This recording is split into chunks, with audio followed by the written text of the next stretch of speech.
안녕하세요. 금요사건 파일 디바제시카입니다. 한국 현대사에서 가장 많은 인명피해를 낳은 사건은 한국전쟁입니다. 그럼 그 다음으로 많은 희생자를 발생시킨 사건이 무엇인지 알고 계신가요? 믿기 힘드시겠지만 아름답고 평화로운 곳 제주도에서 발생한 4.3 사건입니다. 1948년 4월 3일부터 1954년까지 약 7년 동안 계속된 제주 4.3 사건은 약 3만 명의 무고한 희생자와 함께 제주 곳곳을 폐허로 만들어버렸습니다. 일반 주민들은 무력으로부터 도망쳐야 했고요. 정신적 고통에 지금까지 시달려야 했죠. 이렇게 한국 근현대사에서 큰 획을 그을 만한 중대하고도 비극적인 제주 4.3 사건은 그동안 역사 속에 묻혀 있었습니다. 2000년대에 와서야 비로소 공론화가 되면서 수면 위로 떠오르게 됐죠. 제주에 숨겨진 이 뼈아픈 역사를 이제는 우리가 알아야 할 것 같습니다. 때는 1945년이었어요.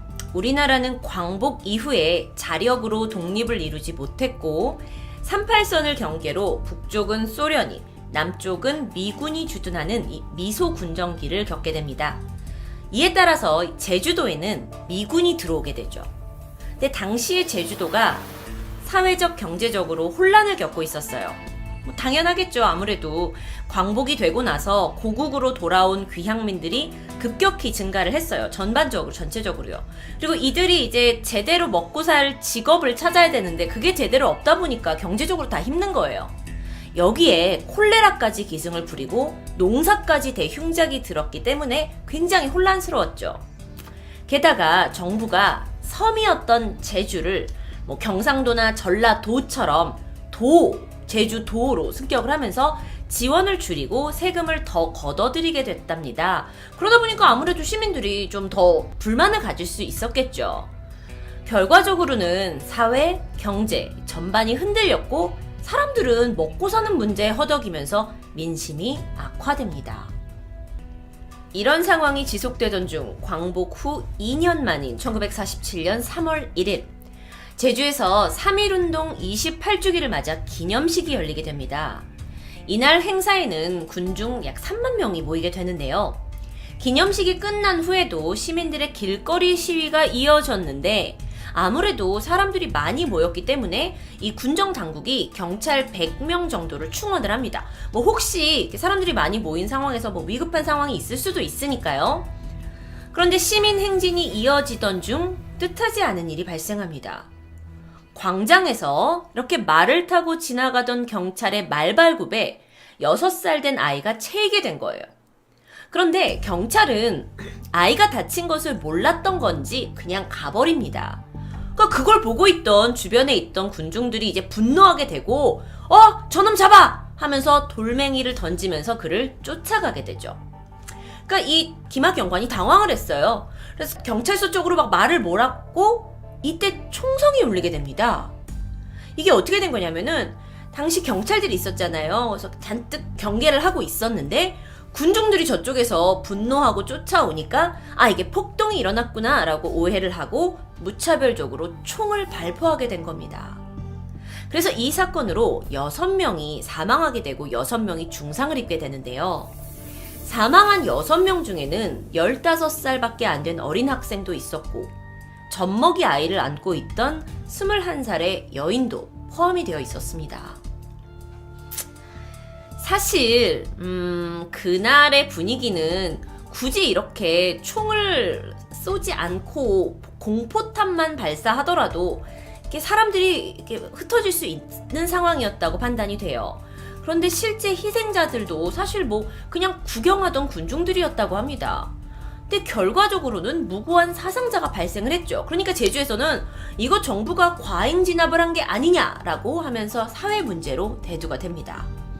그런데 이때 이제 정부에서는 이 제주의 어떤 민심을 수습하기보다 경찰이고 정당방위 아니야. 이건 군중한테 책임이 있는 거지 하고 책임을 전가해버려요.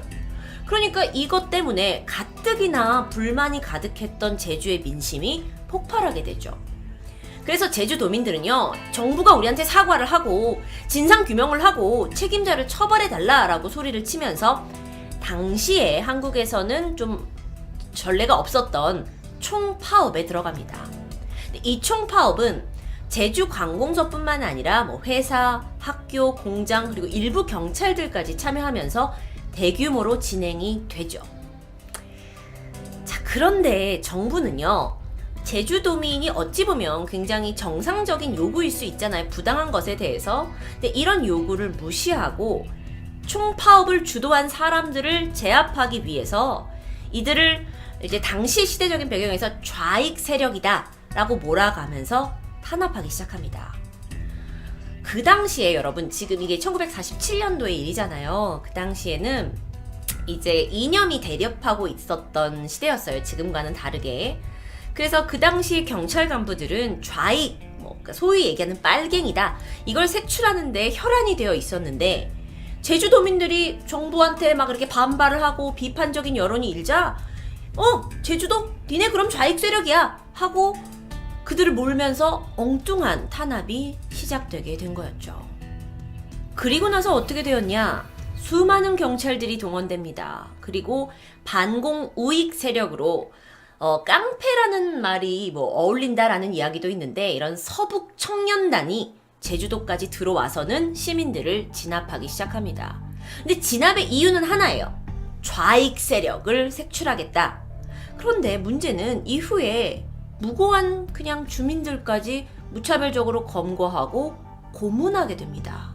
그래서 결과적으로 이 사건이 제주 4.3 사건의 도화선이 된 거죠. 자, 우리가 제주 4.3 사건을 좀 이해하기 위해서는 당시 한반도의 어떤 배경을 좀 여러분이 아셔야 될 것 같은데요. 한반도는 이제 남북이 나뉘었어요. 그리고 미소 군정기를 겪고 있었죠. 그리고 한동안 어떤 통일에 대한 정책을 내놓지 못하고 있었습니다. 그런데 이때 미국 편에 섰던 이승만 박사가 남한만이라도 단독 정부를 수립하자라는 이제 취지의 발언을 하게 되는데, 이 말은 뭐냐면 원래는 한민족이었는데 일단 남한 우리끼리 정부를 만들자가 한반도가 곧 이렇게 갈라지게 될 거다, 이걸 의미하는 그런 이제 말이었죠. 근데 여기 반대 세력도 있었어요. 독립운동가 김구 선생님 그리고 김규식 선생님은 아니 우리가 한민족인데 왜 둘로 갈라지냐면서 강하게 반대를 했고, 또 사회주의 세력이었던 남노당도 여기에 반대파 중에 하나였습니다. 그런데 이런 외침에도, 이런 반대에도 불구하고 남한에서는 남한 우리끼리 일단 단독 정부 만들자 하면서 국회의원 선거가 진행이 됩니다. 이게 바로 1948년의 5월 10일 날 있었던 50 총선거입니다. 이런 건 여러분 아마 다 어렸을 때도 많이 배우셨을 거예요. 자, 그렇게 해서 남한만 정부를 수립해, 그래서 선거하자, 이게 되는데, 이때 당시 이제 제주도의 분위기는 또 어땠냐? 제주도에서도 3개의 선거구가 마련됩니다. 그런데 아니에요, 우린 이렇게 남한끼리만 하는 거 저는 찬성하지 않아요 하면서 이 분단에 반대한 세력들은 선거를 보이콧하게 되죠. 하지 말자고. 근데 여기에 적극적인 방법을 펼치게 됩니다. 조금 극단적인 방법이라고 물론 평가되기도 해요. 선거일이 점점 가까워져 왔어요. 그러니까 선거관리사무소를 습격을 해서 기록을 빼앗거나 투표소에 불을 지르게 된 거죠. 근데 이 반대 세력이었던 남노당은 제주도민을 산으로 올려보내서 선거에 참여하지 못하도록 막기도 했어요. 심지어 선거관리위원들이 피살당하는 일까지 발생하게 됩니다. 그래서 결국 어떻게 되냐? 제주도에서는 이 3개의 선거구가 있었잖아요. 그런데 이 중에 남제주군의 선거만 간신히 치러졌어요. 그리고 나머지 2개는 투표율이 모자라서 무효화됩니다. 무효화. 그런데 이 결과는 모든 선거구 중에서 제주도만이 이 총선거를 가장 격렬하게 저항하고 거부했던 어떤 유일한 지역으로 기록되기도 합니다. 자, 그게 지금 역사적으로 어떻게 평가되는지는 좀 엇갈릴 수 있지만, 당시의 정부로서는 뭐야? 우리가 이렇게 하자는데 니들만 지금 반대하는 거야? 라고 보일 수 있죠. 그러면서 정부로부터 총선에 반대한 빨갱이들의 섬, 좌익의 본거지로 낙인 찍혀버리게 된 겁니다. 총선거 한 달 전인 1948년 4월 3일 새벽 2시였습니다. 한라산에 봉화가 막 타올랐어요. 사회주의 세력이었던 남노당, 제주도당의 무장 봉기가 시작됩니다. 약 300여 명의 이 무장대가 경찰 지서 그리고 우익단체의 집을 공격합니다. 근데 이 와중에 민간인이 희생당하는 일이 발생하기도 했어요. 당시는요, 여러분 제가 이전에 설명을 드렸지만 1년 전에 그 3.1절 시위해서 총성이 울렸고 아이가 다쳤고 사상자도 났고 게다가 그거 이후로 총파업도 있었고 그리고 총선거를 앞두고 있는 이런 예민한 시점이다 보니까 남노당에서 반대 세력들이 굉장히 저항이 거셌다고 해요. 그러니까 양쪽의 대립이 극에 달하는 국면이었기도 했죠. 물론 이런 지금 제주도에서 일어나고 있는 이런 대립을 좀 평화적으로 해결해 보려고 하는 노력도 있었습니다. 당시 조선 경비대의 경비대장이었던 김익렬 씨가 이제 이 협상을 막 시도를 했어요. 그래서 무장대한테 이렇게 하지 말자, 무장 봉기를 하지 말아라 하면서 평화회담을 마무리하기도 합니다. 그런데 5월 1일 날 정체불명의 괴한들이 나타나서 제주도 오랄이라는 곳에서 불을 저질러요. 그러다 보니까 이거 뭐야, 평화적으로 하기로 했는데 왜 불을 질렀어? 해서 평화협상이 결렬됐고요. 정부에서는 이거 안 되겠다 싶더니 대대적으로 제주도에 있는 남노당 무장대를 토벌해라 라는 작전을 펼치게 되는 거였죠. 한편 미군정에서는 제주도는 더 이상 협상이 불가능하다라고 낙인 찍게 됩니다. 그러다 보니까 이제 육지에서 수백 명의 경찰이 파견되어 가지고 제주도민들을 진압해요. 그런데 사실 이 정부를 향한 어떤 극단적인 반발, 저항, 이건 남노당 무장대가 한 거잖아요. 근데 알려진 바로는 그들의 숫자가 한 60명 정도였다고 하는데 그럼 나머지 제주도 사람들은 다 무고하죠. 아무런 잘못이 없어요. 그런 상황인데도 불구하고 당시 제주도에 주둔하고 있었던 미 브라운 사령관은요, 제주도 서쪽에서 동쪽까지 모조리 휩쓸어버려 하는 이런 작전을 진행하고 있었습니다. 시대적으로는 당시 미군이 공산주의를 색출해야 된다라는 이런 잔해가 남아 있었고 우리나라는 분단이 되고 굉장히 혼란한 시기다 보니까 무고한 주민들을 향해 이러한 강경한 진압이 그냥 자행이 돼버린 거죠. 그런데 이 소탕 작전 중에 보리 농사를 짓던 여인이 토벌대가 올라오는 걸 보고 겁이 났고 그래서 숨었어요. 그런데 경찰한테 들켰고 총을 맞아 사망합니다. 어떤 집신을 만들던 농부는요, 군인들을 피해서 도망가려다가 희생당했어요. 그러니까 이렇게 애꿎은 죽음이, 도민들을 향한 죽음이 계속되니까 이제 여기 사람들이 너무도 두려움이 커지게 된 거죠. 게다가 제주도를 진압하기 위해서 부임한 박진경 연대장이 있었습니다. 이분은 한 달 동안 약 6,000명 정도를 체포해요. 그리고 포로로 잡기도 합니다. 그런데 6,000명? 이 중에 대부분의 사람들은 무고한 일반 시민이었어요. 그런데 제주도에서는 정말 대규모 집단 학살의 서막이 진행되고 있었던 거죠. 시간이 흐르고 미군정이 끝났어요. 1948년 8월 15일 결국엔 남한만의 단독 정부가 수립됩니다. 이승만 대통령이 당선이 되었고요. 근데 여러분 제가 말씀드렸잖아요. 정부가 제주도를 빨갱이들의 섬으로 낙인 찍었다고요. 근데 이승만 정권은 그래? 이에 대한 보복으로 미군정이 했던 거에 이어서 제주도를 정말 대대적으로 응징하기 시작합니다.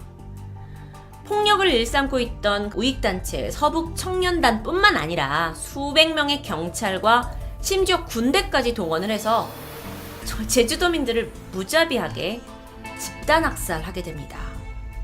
그래서 가뜩이나 이전에 공포로 가득했고 내가 도대체 왜 여기서 당해야 돼? 라고 묻고 있던 제주도 사람들은 더욱더 상황이 끔찍해진 거예요.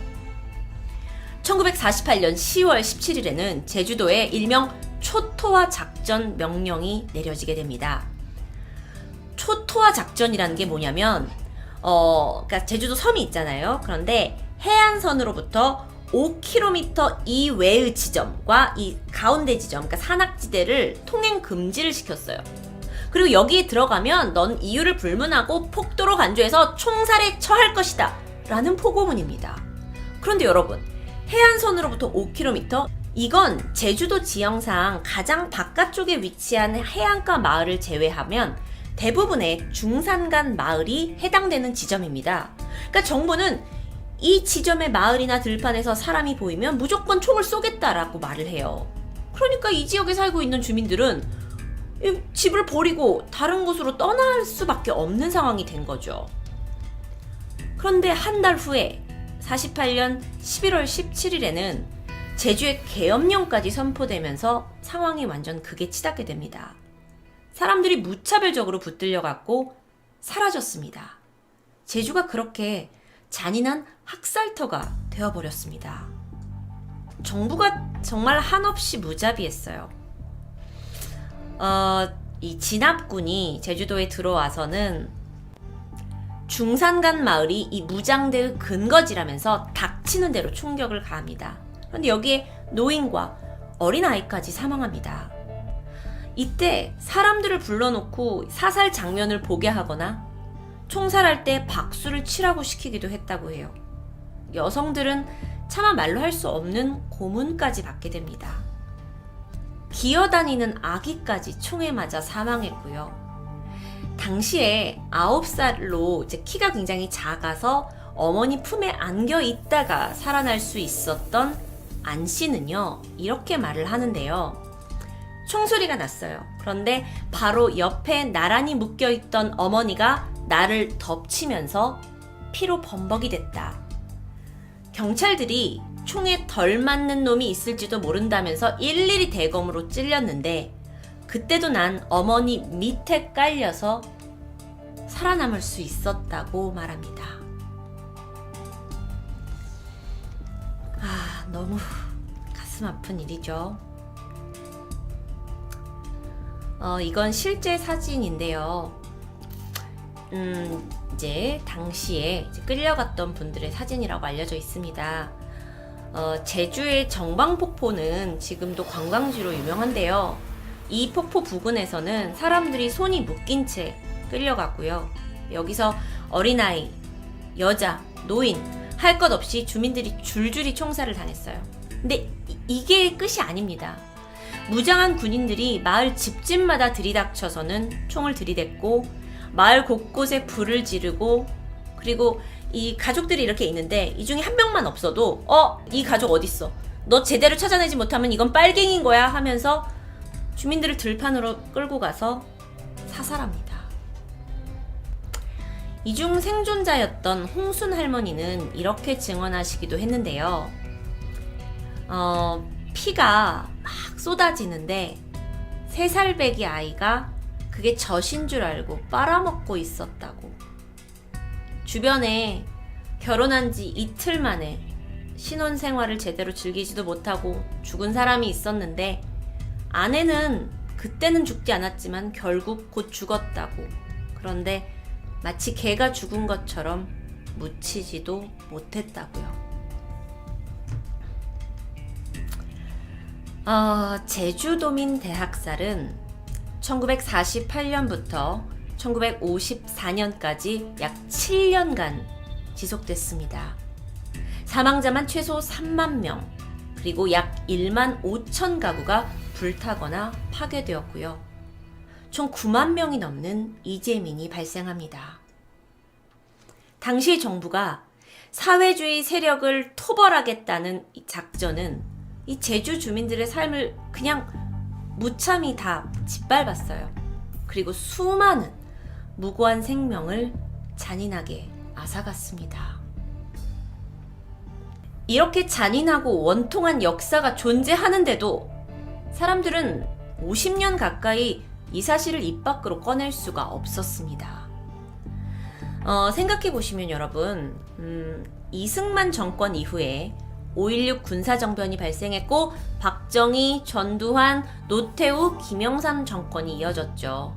그러다 보니까 이걸 발설하는 게 금기시된 거예요. 그런데 이렇게 침묵을 강요받던 시절에 작가 현기영 씨가 1978년에 순이 삼촌이라는 소설에서 처음으로 제주 4.3 사건의 진상을 글로 담게 됩니다. 그런데 어떻게 된 줄 아세요? 이후에 정보기관에 연행되었고 고문을 당합니다. 말하지 말라는 거죠. 그러니까 제주 4.3 사건은요, 한국 역사에서 언급조차 함부로 할 수 없는 일이 되어버렸어요. 그러면서 수면 아래에 감춰져 있었죠. 죽은 희생자들은 빨갱이다 라는 어떤 누명을 써야 했고요.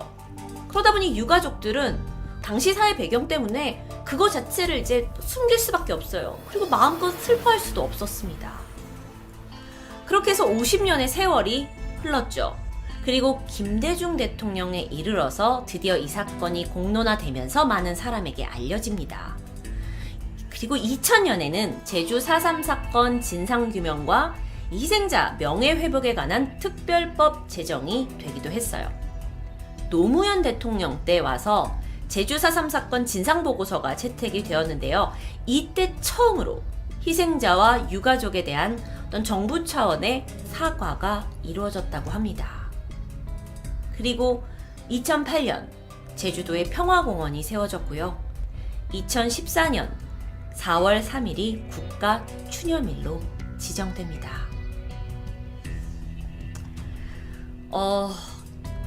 아마 이 사건을 오늘 처음 접하게 되신 분들도 있고, 또 지난 몇 년 동안 왜 이렇게 4.3 사건에 대해서 언급을 많이 하지 하면서 약간 좀 아시는 분들도 계실 텐데요.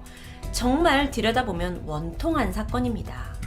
그런데 문제는 아직까지 피해자와 유가족에 대한 명예회복, 보상은 이루어지지 않았고요. 제주 4.3 사건에 대한 역사 교육도 마련되지 않고 있습니다. 물론 어떠한 위로와 보상에도 지난 제주의 아픔은 쉽게 씻기지 않겠죠. 아름다운 제주도에 감춰진 잔혹한 역사. 더 이상 이것을 그저 숨기고 외면해서는 안 될 것 같다는 생각이 듭니다. 잘못된 과거라고 하더라도 그저 덮는 것이 아니라 똑바로 인식을 해야 반성할 수 있으니까요. 그걸 통해서 다시는 이런 비극이 우리 역사에 반복되지 않도록 노력하는 게 우리에게 남겨진 과제 아닐까요? 금요사건 파일 디바제시카였습니다.